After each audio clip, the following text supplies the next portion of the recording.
Em um certo dia, em um mundo, um terrível desastre conhecido como Quebra de Dungeon ocorreu. Como resultado desse evento, inúmeras pessoas sofreram, incluindo os pais do nosso protagonista que também perderam suas vidas nesse incidente. Naquele fatídico dia, ele viu tudo o que possuía ser perdido em um instante. Foi nesse momento que ele fez uma promessa a si mesmo, enquanto lágrimas de sangue escorriam. Ele se tornaria um caçador determinado a erradicar todos esses monstros. Entretanto, ele não possuía nenhum talento inato e por isso enfrentou dificuldades extremas.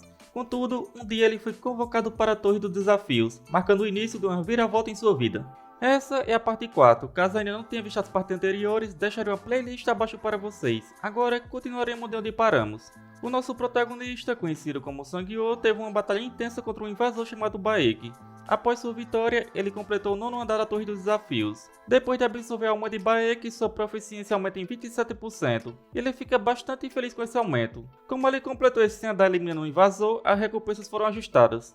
Assim, ele ganha a habilidade chamada Sexto Sentido de Rank C+, e também 35.000 pontos, além de 1.000 pontos especiais. Ele percebe que essa habilidade tem um rank um pouco melhor do que as outras que ele iria ganhar, mas decide olhar os detalhes quando retornar à sala de espera. Logo em seguida, várias telas aparecem, onde os administradores ficaram impressionados com a sua luta. Ele percebe que a maioria dos administradores que viram sua luta ficaram emocionados. No entanto, a monarca do Sangue de Ferro estava irritada devido ao interesse excessivo por seu contratante. Ela o alerta para não ser influenciado pelos outros administradores. Outro administrador, chamado Mestre da Espada da Garça Branca, estava querendo adicionar uma autoridade na loja exclusiva do contratante. Sang-Yo não entendeu o que estava acontecendo e pergunta se eles realmente querem lhe dar uma autoridade. Ele questiona se pode aceitar. A monarca do Sangue de Ferro diz que eles dão autoridades para conquistar a simpatia do contratante. Ele se pergunta se é algo bom em ganhar isso de um contratante que já formou um contrato. Ele também questiona se haverá outras vezes em que eles vão contatá-lo. O mestre da Espada da Garça Branca responde que isso acontecerá muitas vezes no futuro. A monarca do Sangue de Ferro diz que a autoridade dada não será tão boa, então ele não precisa se preocupar. Ele pensa que não é uma boa autoridade, mas é apenas para ganhar simpatia. No fim das contas, estão dando algo, esperando algo em troca. Com isso, ele não precisa hesitar e aceita. Após isso, a autoridade Mestre da Espada de Ki é adicionada à loja exclusiva. O Mestre da Espada da Garça Branca pede para ele se lembrar da sua gentileza. Ao entrar na sala de espera, o sistema começa a expandir e ele agora pode entrar na área pública. Ele se pergunta se os administradores ainda podem vê-lo na sala de espera. Assim, ele pergunta se eles estão o observando, mas não recebe nenhuma resposta. Ele fica um pouco aliviado por ter um momento de privacidade. Em seguida, ele abre sua loja exclusiva de autoridades e vê que recebeu do administrador. A descrição é uma habilidade que apenas os melhores artistas marciais podem usar, adaptada como autoridade. Isso lhe permite fortalecer armas com lâmina usando mana, ki e outras energias. No entanto, o consumo de mana aumentará proporcionalmente a duração. Sang-Yo percebe que é realmente boa, embora o administrador tenha dito que era apenas uma autoridade normal. E agora ele pode ver a segunda página, onde apareceram mais 3 autoridades. Reconstrução óssea de rank C+, onde todas as artes marciais e estatísticas aumentarão em 2 pontos. Espada do Sangue de Ferro de rank A-, permitindo invocar uma espada feita de mana sem consumo da mana do usuário, mas apenas uma espada do Sangue de Ferro pode ser invocada de cada vez. E por último, Mão da Morte de rank B-, onde necromancia e magia negra se tornam 2 vezes mais eficazes, e causam uma pequena deterioração nos oponentes após feri-los com o item. Mesmo sendo habilidades muito boas, ele só possuía 2.000 pontos, e a única autoridade que ele conseguiria comprar com esses pontos é a Reconstrução Óssea e o Mestre da Espada de Ki. Ele se pergunta o que fazer e se deveria esperar um pouco mais. No entanto, o velhote Baek, que ele conheceu no 9º andar, também era ridiculamente forte, e para não acabar morrendo para pessoas assim, é importante que ele compre autoridades. Assim, ele decide comprar o Mestre da Espada de Ki. Ao utilizar essa habilidade, ele percebe que a habilidade 3 lacerações também usa mana, mas a sensação é completamente diferente. Enquanto as 3 lacerações pareciam ter mana fluindo para a espada como ondas em um instante, com a espada de Ki a mana flui como água.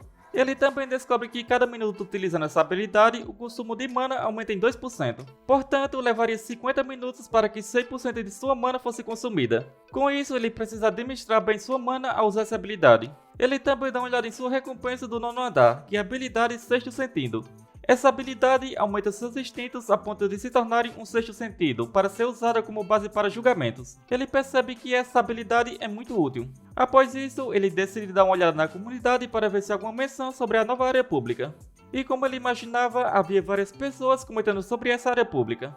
E ele acaba descobrindo que é possível trocar autoridades nesse local, e que é onde pode ver pessoalmente inúmeros desafiantes e fazer acordos com administradores. Ele se questiona se deveria dar uma olhada pessoalmente, e assim vai para a área pública do 10º andar. Na área pública, outro desafiante diz que utilizou tickets de pergunta e questionou sobre algumas coisas. Isso o faz acreditar que deve obter o máximo de benefícios possível e depois voltar. Um pouco mais afastado dele, um grupo de caçadores comenta que ele é um caçador coreano de rank A.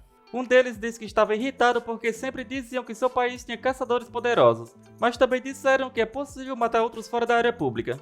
Pouco tempo depois, o caçador coreano recebe vários debuffs de uma vez e nem consegue mover seu corpo. Em seguida, o grupo de caçadores aparece. O caçador coreano percebe que a situação é bastante ruim, já que esses caras claramente queriam matá-lo mesmo neste lugar. Após isso, outra caçadora aparece e ordena que parem, dizendo que vai compartilhar essa situação com os outros na comunidade. Um dos caçadores inimigos diz que se ela tirar todos os itens e fizer o que ele diz, pode deixar um deles viver. Quando o caçador inimigo estava prestes a atacar a garota, Sang-woo passa ao lado deles. O caçador pergunta qual é o problema daquele sujeito e manda ele esperar, questionando se ele também é um coreano. Logo em seguida, rapidamente eles atacam Sang-woo. Ele pensa que apenas queria ficar tranquilo. E utilizando suas habilidades, ele defende facilmente os ataques deles. Os caçadores não conseguem acreditar no que vê. Após isso, Sang-woo diz que eles que começaram, e usando sua aceleração instantânea, ele derrota dois deles facilmente e sem piedade. Um deles tenta se defender com a barreira, mas nada detém Sang-woo, que a quebra. Mesmo o caçador inimigo implorando para Sang-woo parar, ele o elimina sem piedade. Em seguida, ele absorve as almas de todos. A caçadora pede desculpas a Sang-woo, dizendo que deveria ter ajudado, mas a luta começou antes que ela pudesse pensar. Ele a tranquiliza dizendo que está tudo bem e que eles podem ir agora, sem se preocupar. Ela agradece a ele e o outro caçador pergunta se Sang-woo é um hacker. Ele responde que pode-se dizer que sim, já que ele sempre esteve no top 10. O caçador comenta que é uma honra conhecê-lo e que estava vivo graças a ele, então agradece muito. Sang-woo pensa que só ajudou porque achou que também poderia ser atacado, mas diz que não foi nada e que ele pode ir agora. Antes de Sang-woo partir, o caçador pede os corpos dos outros caçadores. Sang-woo questiona por que ele quer isso, e o caçador responde que já que ele o salvou, está disposto a dar uma habilidade para Sang-woo em troca. Sang-woo aceita. Após isso, o caçador absorve os corpos dos outros eliminados, e Sang-woo se questiona se isso é algum tipo de habilidade.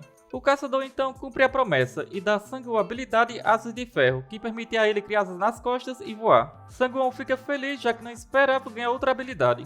O caçador explica que essa habilidade lhe permite voar e Sang-woo agradece, planejando verificar isso depois de retornar à sala de espera. Logo depois, os administradores começam a brigar entre si para não se aproximarem do seu contratante. Sang-woo percebe que eles são bastante dramáticos, mas vendo quão competitivos são com os desafiantes, ele acredita que deve haver algo que eles desejam. Ele acha que eventualmente descobrirá o que é. O caçador explica que a área pública são divididas em 3 áreas: a arena, a área de leilão e a área de apostas. Além disso, ele revela informações sobre os mundos conhecidos de outras dimensões que estão invadindo os andares, que são Ares, Murim e Kalian. Esses são os únicos 3 mundos que estão invadindo a dimensão da Terra. Ares prioriza a bravura, os desafiantes em Murim são semelhantes só que mais agressivos, e Kalian é uma nação de elfos, fadas e bestas humanoides. Sang-woo comenta que o caçador sabe bastante, e ele responde que obteve essas informações usando os tickets de pergunta. Pouco tempo depois, ele chega à área pública. Em seguida, o caçador entrega a Sang-woo seu cartão de negócios, revelando que ele é o diretor do grupo de administração de desafiantes da Associação de Caçadores. O caçador diz para ligá-lo se estiver curioso sobre algo. Após isso, eles entram na área pública, onde a luta entre desafiantes não é permitida. O caçador menciona que vai verificar o leilão e Sang-woo diz também que tem um lugar para ir. O caçador pergunta para onde ele estava indo, e ele responde que vai para a arena. Pouco tempo depois, ele chega à arena, e ao sentar-se em uma das cadeiras, o sistema da arena é iniciado.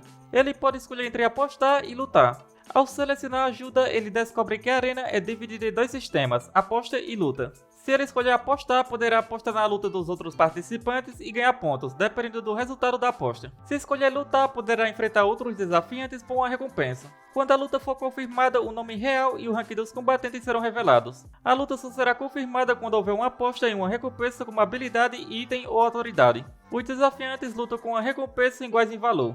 E após a confirmação, a batalha ocorre no Coliseu. A luta acaba se um dos lados se render ou se eles voltarem ao local onde estavam antes da luta. Sang-woo pensa que, resumindo, a arena é um ponto de recompensas, e assim decide verificar as recompensas que estão chamando a sua atenção. Alguns caçadores próximos estão surpresos porque a bruxa do fogo infernal chamada Catherine está na arena. Outro comenta que ela é uma caçadora americana famosa. Ela estava um pouco triste pois ninguém queria lutar contra ela.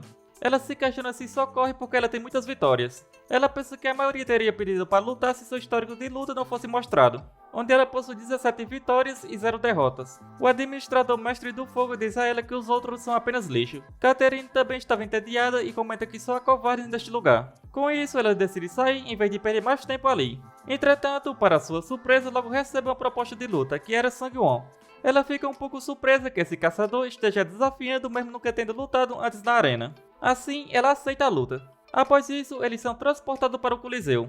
Catherine comenta que gosta do estilo dele, mas ele deveria ter mais cuidado ao escolher os adversários. Sang-won não diz nada. Pouco tempo depois, a luta começa. Catherine ativa seu poder de fogo e diz a ele para encarar isso como uma experiência. E assim, ela lança uma enorme bola de fogo em direção a Sang-won, que consegue desviar. Mas ele logo percebe que a bola de fogo estava o perseguindo. Ela diz que acabou, mas Sang-won ativa sua habilidade mestre da espada de Ki e corta a bola de fogo ao meio. Ela fica bastante surpresa. Sang-won começa a rir e pergunta se isso era uma experiência, dizendo que será ele quem dará isso a ela.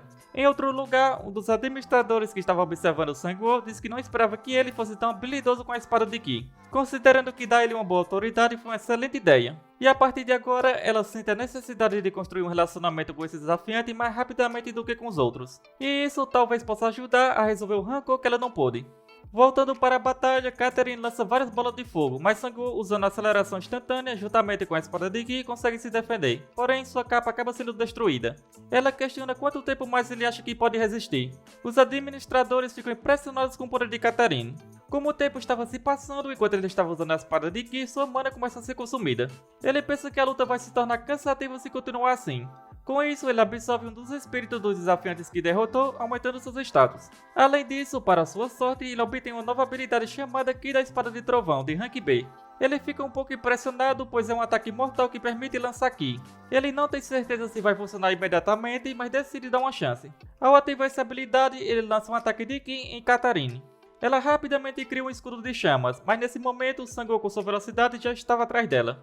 Ela comenta que ele é inacreditavelmente forte e admitindo que perdeu. Como ela se rendeu, ele venceu o duelo, e como recompensa da aposta, obtém a habilidade Espada da Tempestade de Rank C+. Após isso, ele é enviado de volta para a arena, e pensa que pegou leve, considerando aquilo um treino para usar a Espada de Ki. No entanto, sua oponente era bastante forte, com isso ele decide se lembrar dela. E assim alcança sua primeira vitória na arena, mas ressalta que foi apenas o começo. Logo em seguida, inicia outro duelo contra o 11º do rank do servidor japonês. Esse desafiante expressa ansiedade por essa luta, uma vez que Sang-won é o terceiro no rank da Coreia. No entanto, ele comenta que Sang-won parece um mendigo e acredita que suas habilidades é a mesma coisa. Sang-won começa a rir e seu adversário pergunta por que ele está rindo. Ele responde que acha engraçado eles terem a mesma opinião. Bastante irritado, o oponente avança em direção a Sang-won, mas ele desvia facilmente. Sang-won fica um pouco decepcionado, pois pensava que esse cara fosse mais forte. Logo em seguida, Sang-won o derrota facilmente. Ele estava bastante contente, pois a arena era um festival de habilidades. Enquanto isso, na China, um indivíduo questiona se o grande ancião Baek morreu. Outra pessoa confirma, mostrando que, de acordo com as últimas palavras de Baek, há um lugar chamado Dimensão da Terra, que foi recentemente ligado a eles. E aparentemente, Baek tentou a invasão em um andar. Logo em seguida, um enorme monstro aparece. O outro indivíduo comenta que já faz 5 anos desde que ele parou de subir a torre. Depois de derrotar facilmente a criatura mística, ele fica intrigado com a dimensão da Terra e quer descobrir quem matou Baek, não importa como. Após vários desafios na arena, Sang-won retorna à sala de espera. Ele estava feliz por ter obtido uma nova autoridade que lhe permite voar, apenas imaginar isso já o deixa feliz. O único problema é que ele não pode comprá-la agora, pois ele não possui pontos especiais suficientes. Em seguida, ele decide começar a sintetizar todas as habilidades que adquiriu na arena.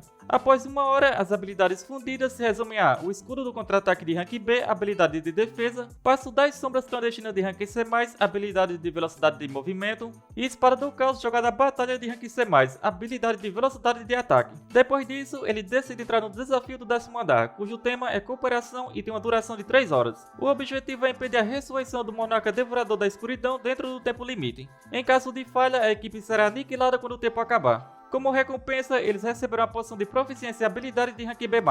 e os membros da equipe são decididos de acordo com o ranking, que são o Rank 1, o Rank 2, o Rank 3 Sangwon e o Rank 6. Eles têm 30 minutos para se prepararem. O Rank 1 expressa sua irritação considerando esse tipo de desafio em grupo uma chatice. Sangwon fica um pouco surpreso ao se encontrar com o Rank 1 e 2 e parece que eles já se conhecem. Logo em seguida, o Rank 6 aponta para Sangwon e diz que ele é o cara do quinto andar. O Rank 1 pergunta se eles já se encontraram em algum outro andar e pela reação do Rank 6 parece que a experiência não foi muito agradável. Ele fala que eles se encontraram no desafio de cooperação do quarto andar, onde Sangwon decidiu aumentar seu progresso através do assassinato. Rapidamente, Sangwon percebe que esse cara é Sudi, cuja vida cotidiana envolve enganar os outros. Ele cria conflito entre os desafiantes, os fazendo lutar um contra os outros, enquanto ele aproveita a situação para colher as recompensas. Essa é a tática de sobrevivência que ele desenvolveu, que funciona bem na Torre dos Desafios, um lugar com natureza diferente.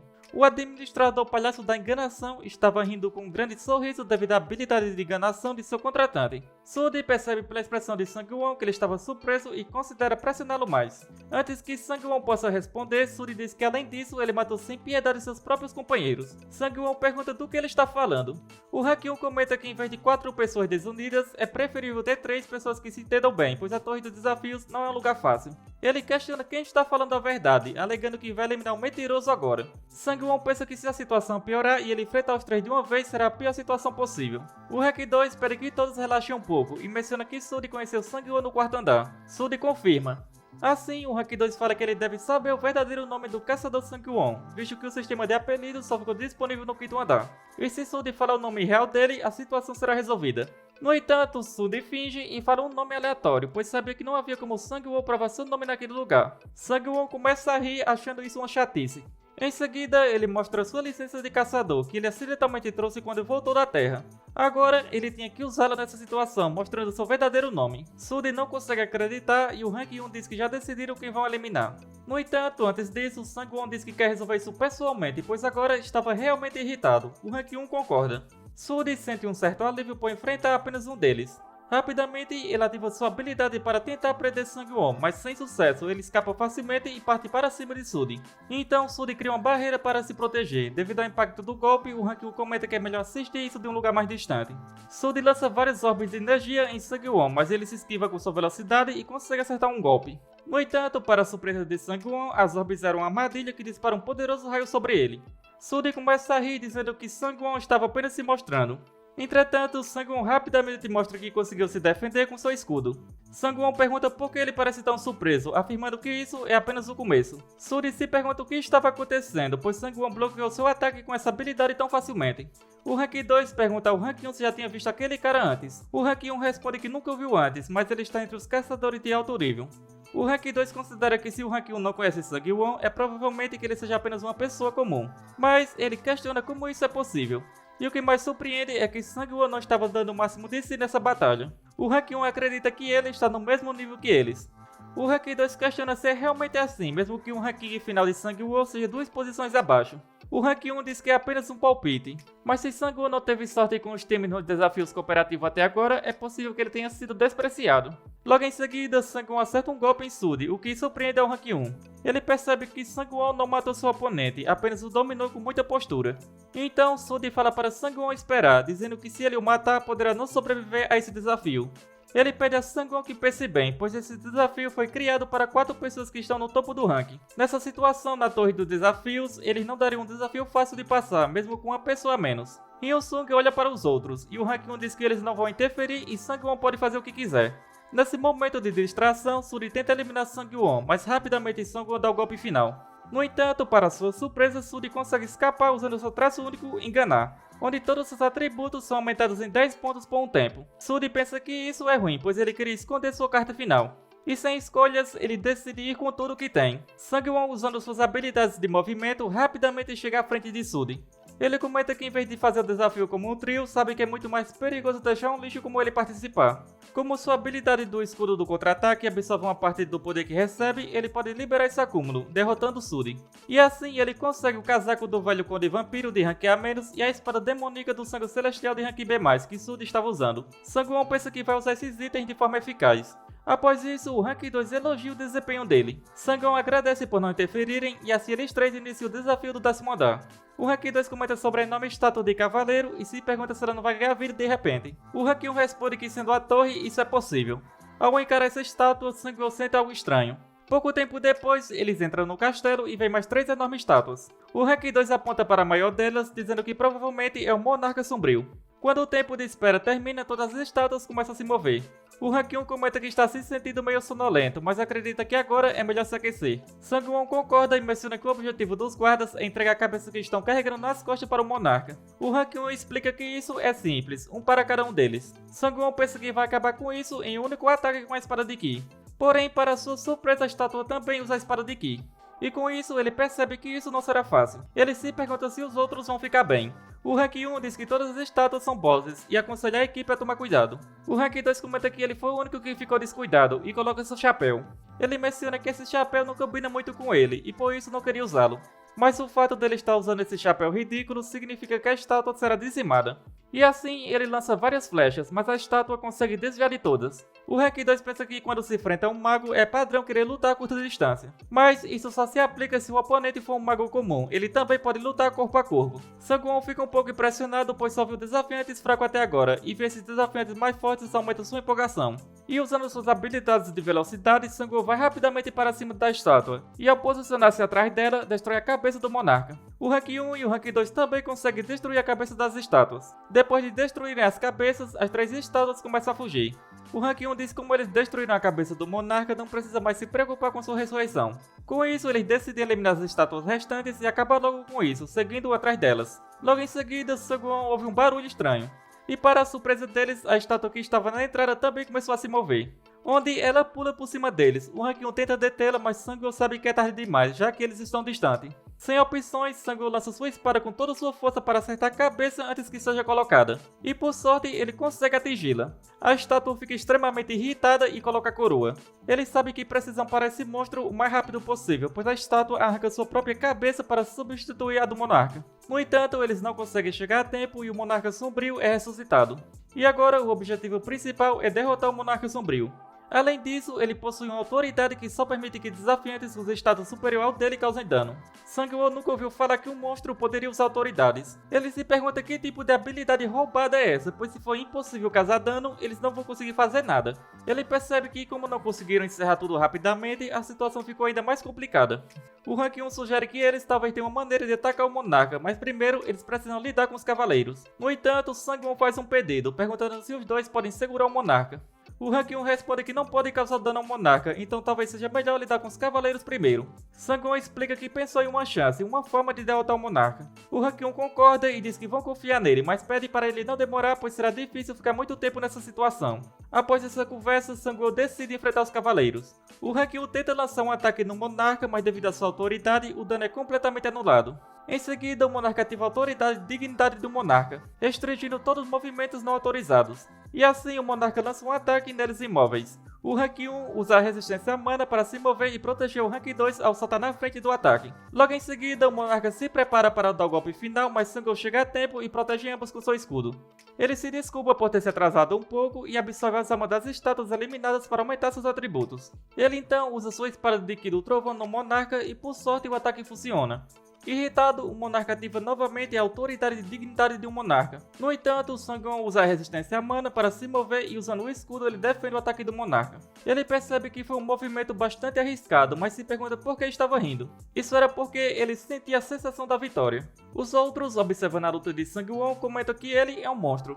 O Rank 1 expressa um sentimento estranho por estar olhando para as costas de outra pessoa, mas mesmo assim parabeniza Sangwon por se tornar o primeiro no ranking. Após acumular o máximo de absorção de dano com seu escudo, ele pensa que se reduzir o raio da explosão do escudo do contra-ataque e concentrar energia, a força aumentará muito. E assim, ele lança um poderoso raio destruindo o braço do monarca. Após ativar todas suas habilidades de velocidade, ele corta a cabeça do monarca, completando o objetivo de derrotá-lo. A monarca do Sangue de Ferro observava tudo e comenta que nunca pensou que encontraria um desafiante com crescimento tão excepcional. E ainda por cima, ele é seu contratante. Ela reflete que em outras dimensões, pessoas como ele são raras, sendo a personificação de desejo de crescimento. Porém, ela nota que com o tempo, os outros administradores vão se interessar por ele. E por isso, ela precisa se aproximar dele antes dos outros administradores para realizar seu desejo. Após derrotar o Monarca Sombrio, Sang-won completa o desafio do 10º andar, recebendo a poção de aumento de proficiência de habilidade de rank B+, 60.000 pontos e 1.000 pontos especiais. Além disso, ele recebe um adicional de 1.000 pontos especiais. Como ele foi o que mais contribuiu na missão especial, ele ganha um bônus de 10.000 pontos especiais e mais 1.500 pontos especiais. Ele percebe que as recompensas adicionais foram ótimas, considerando a dificuldade do desafio. O Rank 2 pergunta como ele conseguiu isso, e Sang-won responde que teve uma habilidade para isso, mas acredita que também teve sorte. O Rank 1 diz que ele realmente o surpreendeu de várias maneiras, e pede para conversar em detalhes após enviar um pedido de amizade.